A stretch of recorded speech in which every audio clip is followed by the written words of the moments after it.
Everyone, welcome to gate genius. Iteration और loop समझने आए हो, ठहर जाओ इसी वीडियो पर।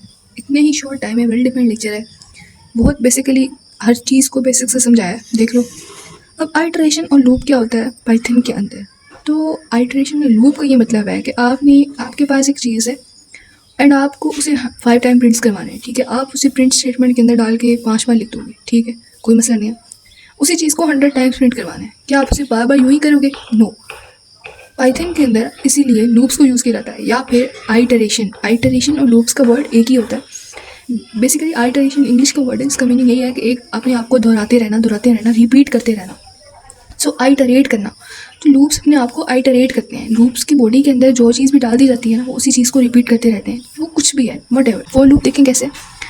फॉर लूप का सिंटेक्स यानी कि लिखने का तरीका, वो देखने पहले अगर ये समझ लिया है तो फिर आगे कोई प्रॉब्लम ही नहीं है।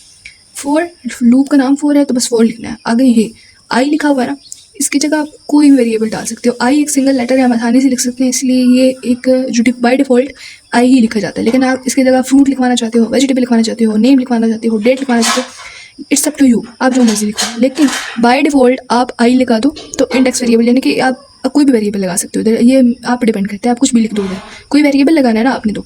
लेकिन हम क्या करते हैं, हम कोई अपना शॉर्ट टाइम करने के लिए या मतलब ज़्यादा हमें कॉम्प्लिकेटेड नाम लिखने से बेहतर है कि हम एक शॉर्ट नाम लिखें, and short variable is best. तो ये हमारे पास ये आई नाम का वेरिएबल है, उसके आगे हमने लिखना है इन। ये हमारा सिंटेक्स है, हमको इन लिखना ही पड़ेगा। ये नहीं फोर और इन तो लिखना ही लिखना होता है, रेंज भी लिखनी ही होती है। रेंज नाम का फंक्शन यूज़ किया जाता है फॉर लूप के अंदर। इसके अलावा और भी मेथड्स हैं, वो हम देखेंगे आगे जब हम लिस्ट वगैरह को कवर करेंगे, तो फिर हमें इस चीज़ का आइडिया हो जाएगा। लेकिन फिलहाल इसका जो बेसिक सिंटेक्स है वो रेंज फंक्शन के साथ ही होता है। फंक्शंस हमने देखे हैं पिछले लेक्चर्स में, बड़े अच्छे से एक्सप्लोर किया है। तो रेंज नाम का फंक्शन यूज़ होता है इस लूप के रेंज फंक्शन, और इसके अलावा लूप्स को कैसे यूज़ करना है, उसके सारे जो है वो आप एक्सप्लोर कर सकते हैं गेट जीनियस पर।